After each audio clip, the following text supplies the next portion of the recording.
Good evening.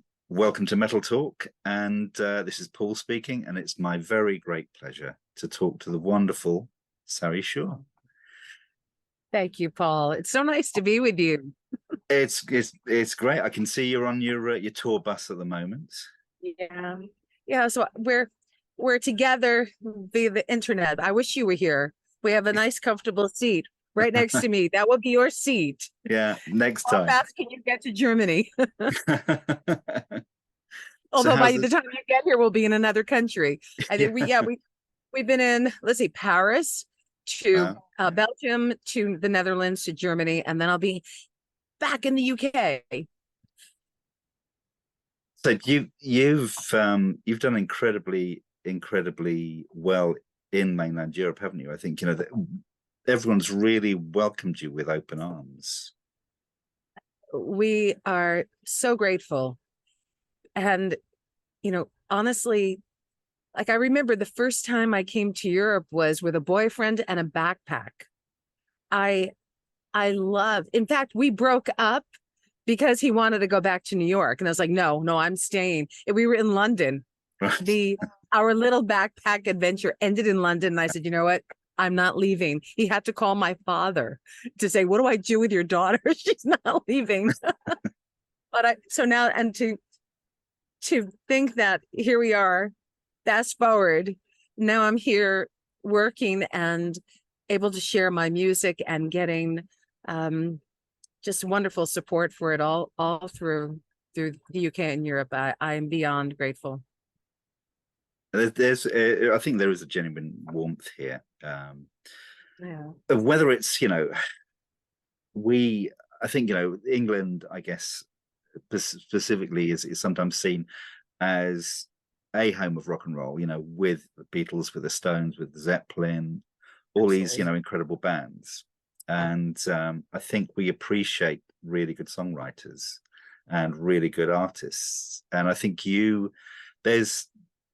what you do is very fresh, but I think there's also a real traditional element to what you do. It harks back to classic songwriting and to classic performances.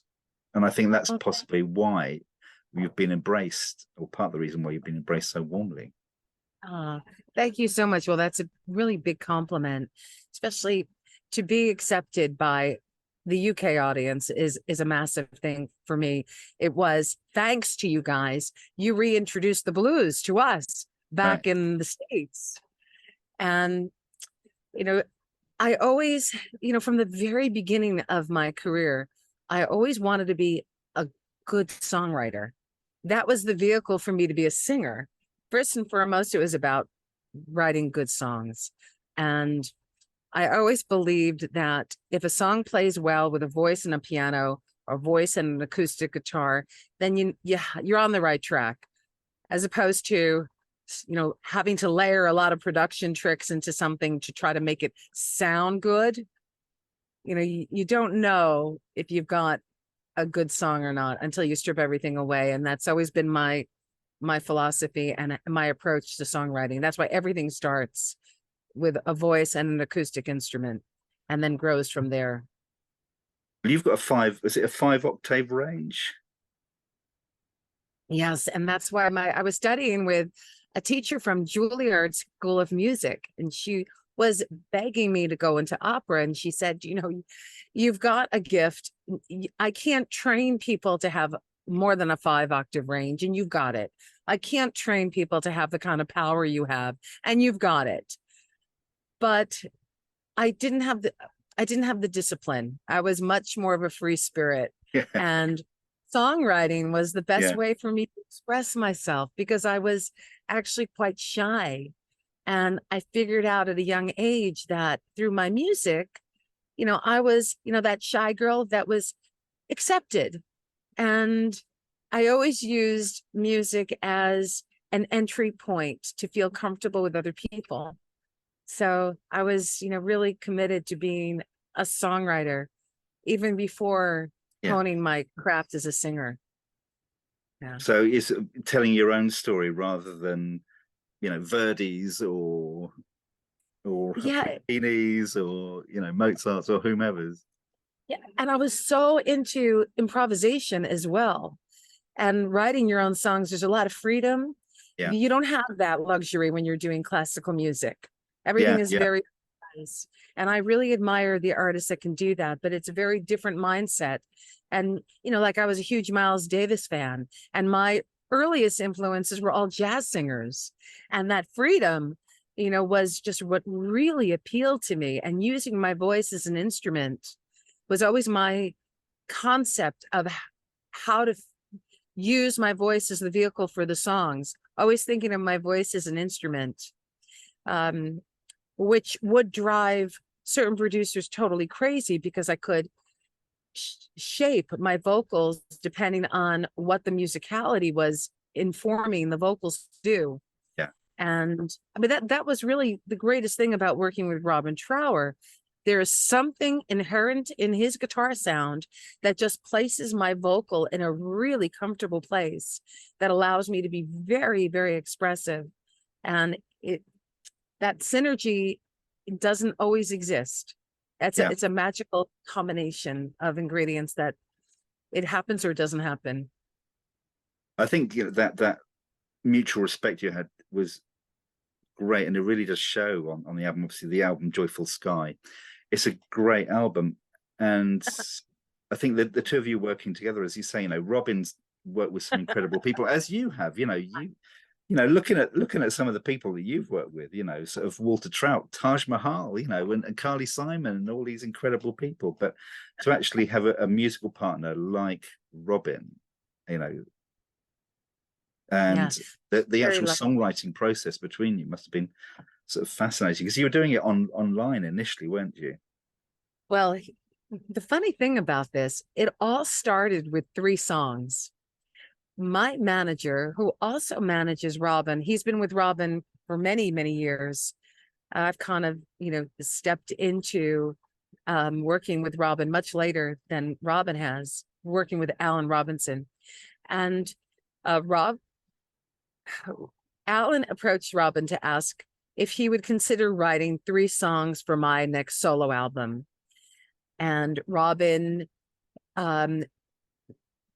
really dove deep into my catalog and decided, yes, he would really like to contribute 3 songs. So he initially sent me acoustic versions, right? There we go back to, Yeah, the yeah, foundation of a good song, with just Robin singing and playing acoustic guitar. And 3 great songs right off the bat. So Robin and I had a great conversation. He's like, I'm going to send you these versions to make sure you're into it. And I said, hell yeah, I am into it. yeah. So we set up a session. We did a session when I got off of tour in Newbury, and it went so well. Robin said, if you want to make a world-class record, let's do a whole album together. I was like, Yeah, yeah, and he was working on a solo album. I was working on a solo album, but we decided let's put both of our solo albums on hold so we could come together to do this project, which became Joyful Sky. So it happened organically, it happened so naturally.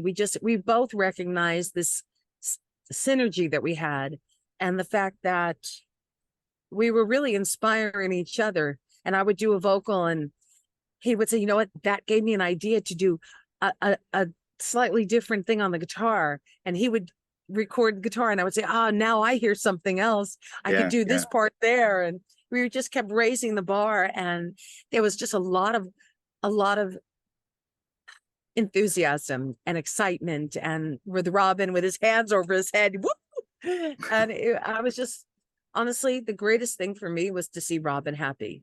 That's really all I wanted. I just wanted to honor him, honor his legacy by doing something that he would be proud of. And I put so much pressure on myself in the beginning, telling myself, you got to be good. No, you got to be great. No, you got to be the best you've ever been. And then I was like, I was building up the fear and the expectation. And I said, just stop, because with this kind of fear, I'm not going to be my best. But as soon as I got to the studio, Robin was just so cool. and he was laid back, and I talked to him about the song and the approach, because what he does so well is blend different genres of music together, and there's elements of blues and rock and soul. And I said to him, okay, so do you want me to lean the song in a more rock direction? Do you want me to take it more soul? He said, you know what? Just do what you do. It's like, what? Just do what I do. That gave me so much freedom Yeah, and confidence that was it. And he likes to do basically one take performances. He wants the overall vibe to be there.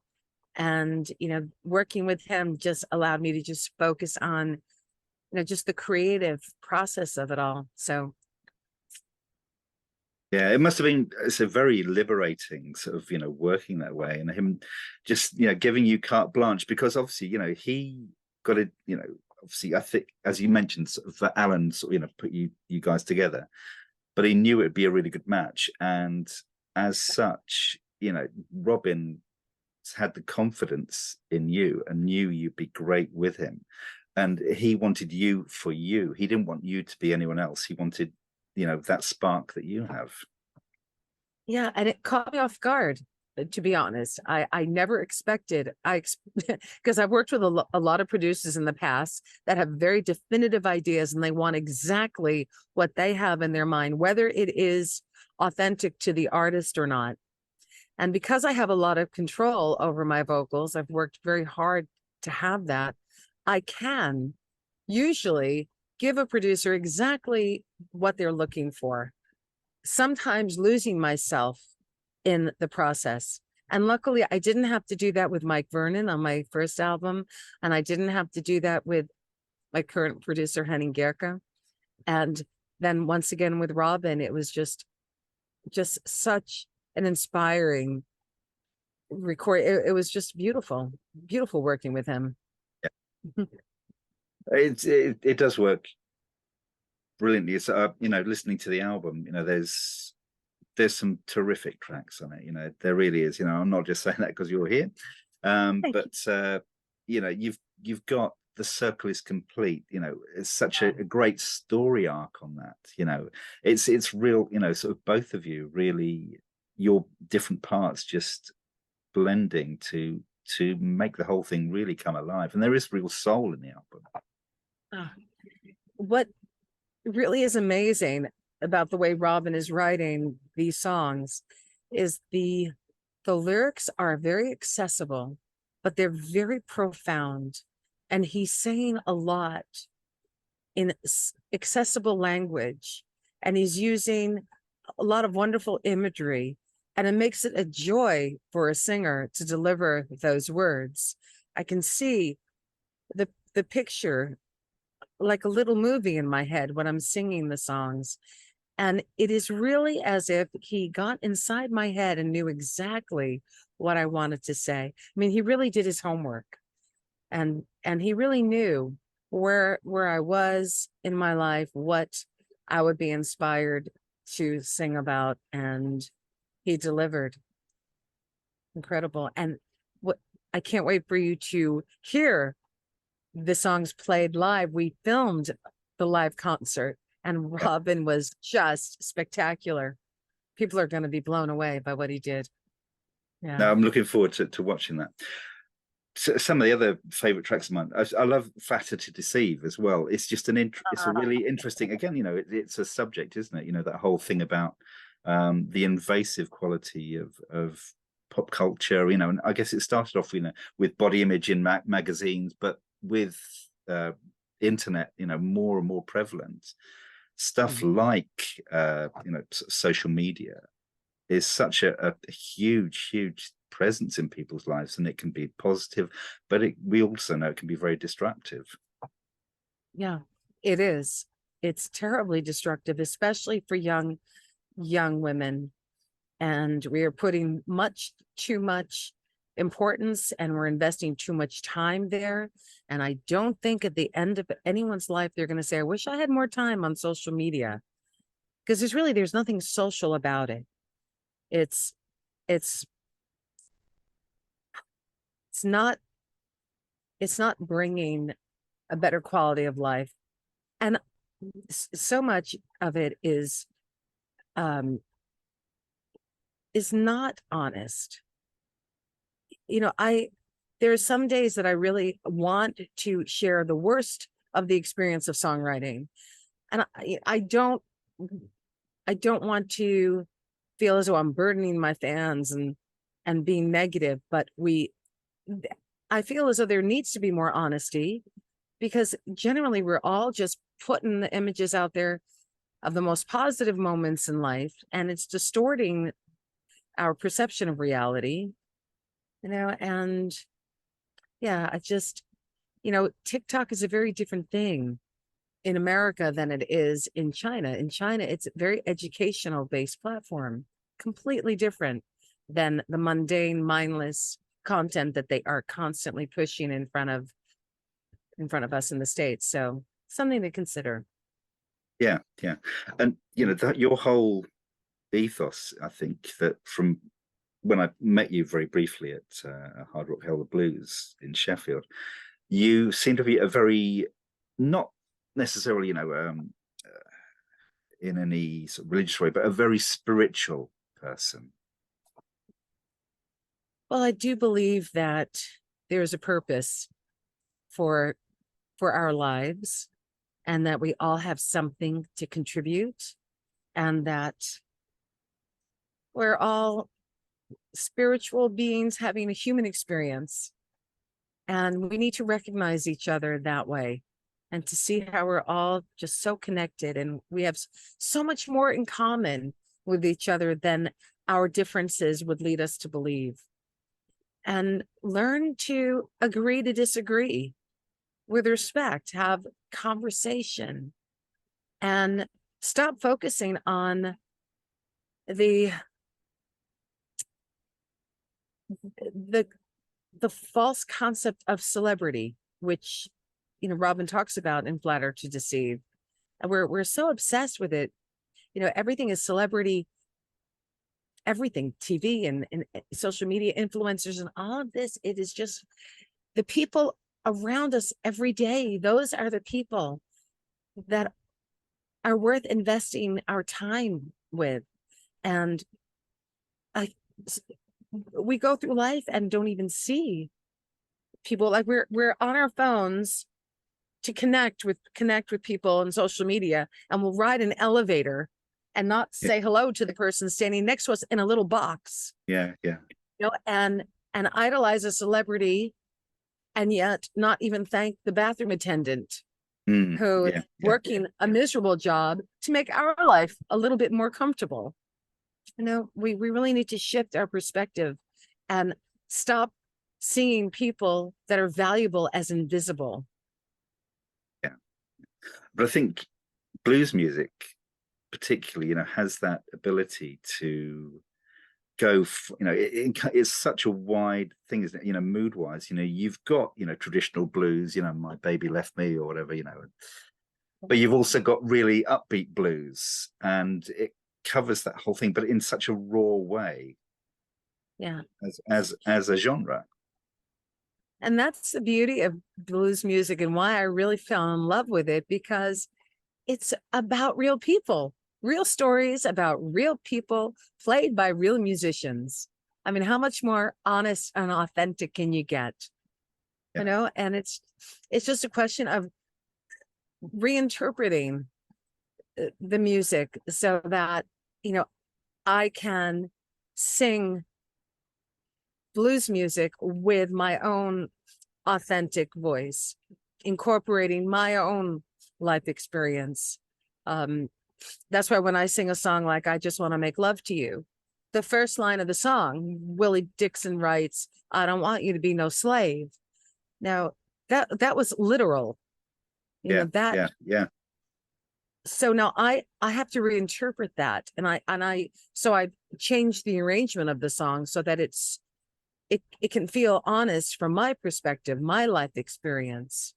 The same thing how I had to reimagine singing a song like Black Betty, Leadbelly's classic, along with Where Did You Sleep Last Night in the Pines. So yeah, it's about, and I think that is what keeps helps keep the genre alive and vibrant, because everything changes as we change. It's same in fashion and in food, and every art is constantly evolving depending on how the times inform the artists that are creating the art. Yeah, yeah, yeah. I think all human life is in the blues, isn't it? One of the most striking tracks on the album for me is the closer, "I Will Be Your Shelter," and I think that power to touch, it's slow, it's soulful, warming, and I think it can mend broken hearts, and there's a real afterglow about the whole thing. And it's a just, I guess Titanic is possibly not the right word, but it is just an epic, really Ooh. soulful, incredibly soulful song. So I will tell you, when it came time to record that song, that one presented the biggest emotional challenge for me, because in order to get into the right headspace, I had to allow myself to really be emotionally vulnerable. But every time when I was rehearsing the song on my own, I would break down. And you can get away with that in a live performance if it's real, but for an album, I knew I had to give a more controlled performance. But there's a really fine line between being really honest and open and transparent, and having that control where you're not going too far, and you don't want to be sobbing all over the track. Yeah. So that was a really hard one. But I focused on Robin's guitar, and it felt like it was just like a wave carrying me somewhere safe, and I just stayed there. And I was just very happy when we got it on. I think we got it on the first or the second take on that one, because I was really concerned. Yeah. It's a fine line, as you say. You want to capture that genuine soul, don't you? But as you say, if you're just in floods of tears all the time, sobbing, it's down the mic, it doesn't make for a good take. But yeah, I've made that mistake. I tried to sing at my father's funeral, and I never made it through the song. I was a sobbing mess, and I had to be escorted off the platform. So I knew that things could go wrong very, very easily. So I don't know how I'll ever be able to sing that one live. We'll see. I was going to say, with obviously with your own solo material, are you going to be doing any of the songs from the album in your live shows? Yeah, we're actually rehearsing the songs already. So one of the first songs I want to introduce into the set is "Joyful Sky," the title track. It sounds like a James Bond theme for me. And I'll just say, and "I'll Be Moving On" is another one that is really interesting, because it's so Robin. It's just quintessential Robin in how he's blending these different genres of music so exquisitely, that it is just this beautiful piece of art that is very, very unique. And I would love people to hear that song as well. No pressure on your guitarist at all. I know that's we've had discussions about it, because Ash is a huge Robin fan. And Ash said, look, no one can do Robin. Nobody. Everybody tries. Nobody can. He said, so I just have to find an approach that honors the song, but that is, very much him. So yeah. Absolutely. You can't do a copy of Robin, can you? Everyone's individual, and just to put your own slight spin on it, has got to be the balance, hasn't it? So Yeah. And it's really a mystery. Like I've spoken to many guitar players. Nobody can quite figure out how Robin does it. It's extraordinary. Must have been incredible being in the studio and just sort of seeing that actually happening in front of you. That sort of mental Well, process it goes through. honestly, it was incredible to watch Robin work because you realize, you're watching a legend at work. And what was so impressive was it was two things. First of all, that he strives for perfection, but in a way without conflict. Like there's not stress. It's, was it joyful? It's he approaches it with so much love and appreciation. He really loves playing the guitar. He loves recording. He loves being on tour. He loves music. And like I've seen other musicians get frustrated and they bring anger, and then it becomes this battle within themselves as reasons. But Robin is cool, and he'll just think about, he works very deeply, and his concentration is enormous. He can outlast anyone in the studio with his focus. And it was just, I was sitting back watching him work, and when you think that he's achieved, the greatest thing possible, then he'll take it one step further. He never rests until he is absolutely convinced that, yeah, we've got it. And I love that. Yeah. So the sense I get from that working relationship is I think a goal that I mention, when I talk about, relationships generally, in that, to separately you are incredibly strong, as but together, there is some magic that happens, and you do, you inspire each other and you encourage each other. And I get that sense from listening to Joyful Sky. Yeah. We had fun making the record. We really had fun. And at the end of every day, it would be the same thing, like, wow, that went fast. Can't wait to do it tomorrow. Great, let's get in there tomorrow. And everyone would get to the studio early. That's also a good sign. Yeah. And it was said the last day was really sad day. But we said, look, there will be more. We're gonna do more work together. But it was, quite bittersweet. We knew we had Yeah. accomplished everything that we needed to. And, it's time now to deliver the album to the record company. And of course, you're working on your new material continually. When do we look at, are you getting your new album out? So I'll be recording my album again, going back into the studio next month, as soon as we get done with this tour. And hopefully the record will be finished sometime in December for a release early next year. So I promised all my agents and management that, yes, the record will be ready, because press doesn't write about tours. They do write about new releases. So on the artistic side, I feel I am ready with something to say. So I want to put out a record. But on the promotion side, the agents and promoters, like, we want a record because we need tour support. So Yeah. but our goals are aligning. So Yeah. I'm playing some of the songs to make sure that they're working exactly the way I want to. That always helps, getting the audience initial reaction to the songs. I've rewritten half a verse on one of the songs, Coal River, because it wasn't quite settling the way I wanted it to, but now that's done.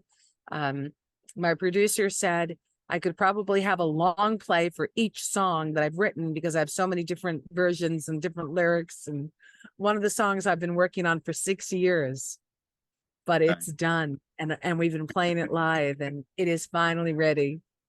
But yeah, so I really am very, very excited about this record. Yeah. So we're almost out of time, but just to say, you know, you will be over here shortly, won't you, in the UK, because you're touring with with Sweet.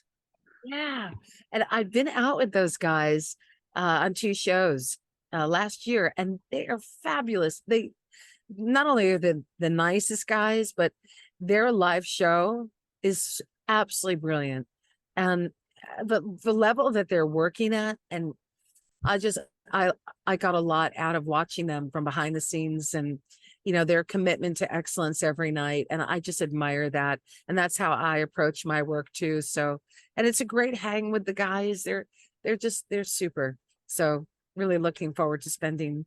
I'll be out with them for the month. So Yeah, that'll well, that. it's a great combination, sort of, Uh, you know, a real sort of difference between the styles, but you know, I think it's going to be a real treat, you know. Thank you. And I'll be doing it with Jim Kirkpatrick from FM. Oh, right, excellent. And Oh, we're going to go acoustic, which gives me a chance to turn my songs inside out and explore different things and bring out more of the nuance and different lyrical intentions. So it'll be a great artistic exploration for us as well. So excellent. And of course, you know, doing it in that way would really helps the material breathe as well, doesn't it? Gives it that space. yeah, it does. And I can really change the meaning of the songs when I have that kind of openness, emphasizing different lines and the way I deliver certain things, like it can totally change the perception. So that's a lot of fun. So people ought to come along every night of the tour just to see how you do the songs differently. Yeah, it'll be different every night. Yeah. Excellent. Well, thank you so much for your time. I hope the gig goes well tonight. And Thanks so much. I say the album's great. Looking forward to seeing you on tour with the Sweet soon. And Wonderful. looking I forward to look the forward. new album next year. Thank you so much, Paul. It's been a real pleasure.